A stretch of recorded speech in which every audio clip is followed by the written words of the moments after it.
The beginning of your fitness journey can be a magical time, a time where it can be easy to add 10, 15, or even 20 pounds of muscle mass to your frame. And as you can imagine, this is enough to make a noticeable difference in your physique. In fact, if you take advantage of these newbie gains, you can expect to achieve more muscle growth in your first 12 months than your next 4 years combined. This is due to our bodies being hyper-responsive to the newly introduced stimulus during the beginning stages of our training. Unfortunately, this magical period in your training will come to an end. Results that once took you 4 weeks could now take you 4 months. And building 5 pounds of muscle in 1 year, as opposed to the 15 pounds of muscle you put on previously, is going to be much harder to notice when you're staring in the mirror every day. That is, of course, unless you focus your efforts on the 3 key muscles that create the illusion of a bigger, more well-developed physique. Adding 5 pounds of muscle in these areas has the same effect as putting on 10 to 15 pounds across your entire body in terms of visual impact. Now, although you're probably already training these 3 muscles, it's likely they're not being prioritized or trained in a manner that will produce the maximum result. In this video, I not only want to share the 3 key muscles that make you look bigger and more jacked, but I want to go over the best exercises for building them up as fast as possible. Without further ado, let's jump right in. Number 1. Neck and traps. I'm pairing these two together as most people who have well-developed traps also tend to have a well-developed neck. Having big traps is a direct sign of being stronger and more masculine, and there's a strong scientific reason for this.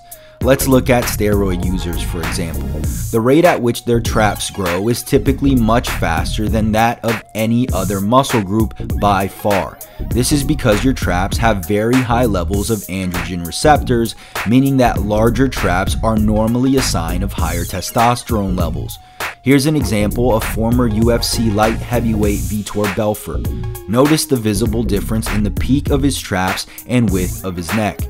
Big traps not only give you a more masculine appearance from the front, but also looks extremely powerful from the back and sides. Apart from your traps, having a small neck is one of those things that is often overlooked until it's viewed in isolation. For example, here's a picture of me, followed by the same picture, this time with some neck reduction.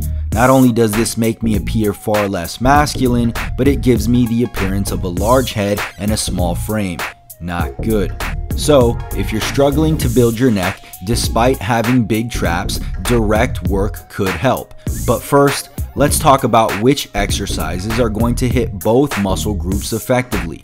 The traps are divided into the upper, middle, and lower fibers, but we're going to focus mostly on the mid and upper fibers as they provide the biggest visual impact.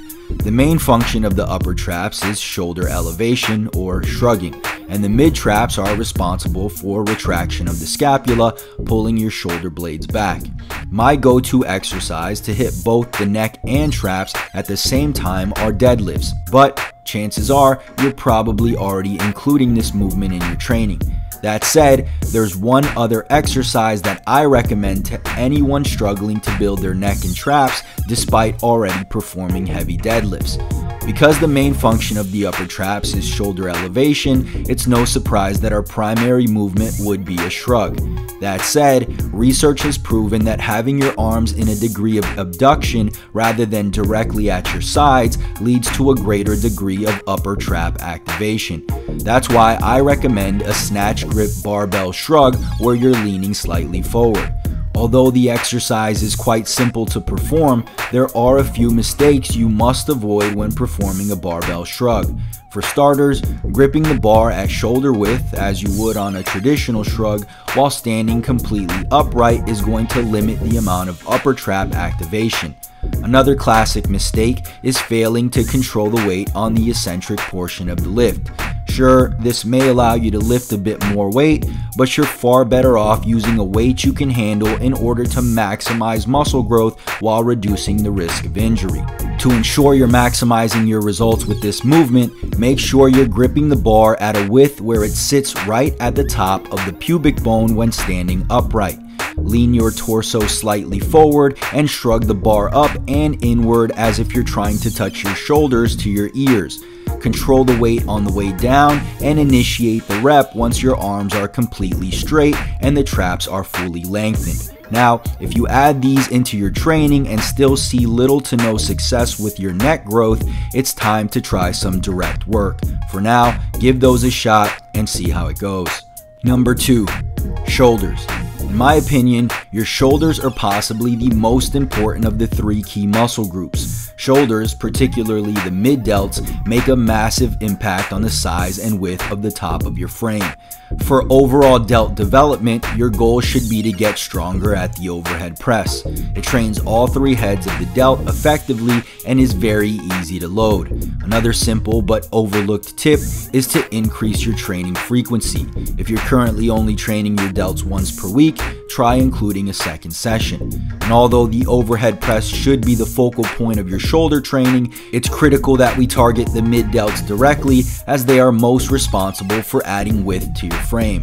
When it comes to direct mid-delt work, most people will perform a few sets of dumbbell lateral raises at the end of their workouts in hopes of building rounder shoulders.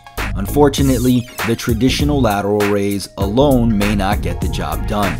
The issue with the traditional dumbbell lateral raise is that it has a pretty poor resistance profile. There's little to no tension at the bottom of the rep and a lot of tension from roughly 30 to 90 degrees of abduction. This rough resistance profile means that the muscle is getting targeted mostly in its shortened range and not in its lengthened range, which is why I recommend including some Egyptian lateral raises to further stimulate the mid-delts. The Egyptian lateral raise accounts for one problem that the dumbbell version can't fix: the resistance profile. Because the mid-delts are more involved during the end of the range of motion and less in the beginning, leaning away allows for better isolation of the mid-delts. To perform this exercise, set the cable pulley at the bottom. Place the leg of the side you're training slightly in front of the other to allow the cable to pass through. This mitigates any chance of the cable hitting your body and also leads to a straighter line of force. Remember, what makes this exercise powerful is the ability to lean away, so make sure your legs are set close enough to the pulley to allow you to do so. And last but not least, number 3, the lats. The lats, also referred to as wings, aid in the creation of the aesthetic V-taper, giving the strong illusion of a narrow waist. The lats are a massive muscle group running all the way from the lumbar spine, inserting into the humerus. They essentially wrap your back like a Christmas present. The lats have a few functions, but the main ones we are going to be concerned with are shoulder extension, bringing your arm behind your body, and shoulder abduction, bringing your elbow in toward your ribs. Don't get me wrong, barbell rows and deadlifts are great overall back builders and in a lot of cases will be enough to build your lats. That said, if your upper back is well developed but the lats are lagging behind, start performing your barbell rows with an underhand grip. This will force you to keep your elbows closer to your body, making for better lat activation. And if you really want to take your lats to the next level, start including heavy vertical pulling movements such as weighted pull-ups, chin-ups, or lat pull-downs. Because these movements target the lats in their lengthened range, you'll be hitting the lat near the insertion point of the humerus, further amplifying the V-taper. So there you have it, the 3 muscle groups that you need to focus on if you want to take your physique to the next level. Hitting these muscles like I suggested is going to not only make you look bigger and stronger, but also more masculine and perhaps even more attractive. Did you find this video helpful? If so, click the like button below as it'll truly help out the channel. Also, if you're looking for free workouts, meal examples, form videos, and more, make sure to follow me on Instagram at Muscle Monsters, where I post daily. And if you haven't already, make sure you subscribe for more videos and don't forget to turn on post notifications so you don't miss the next one. Peace.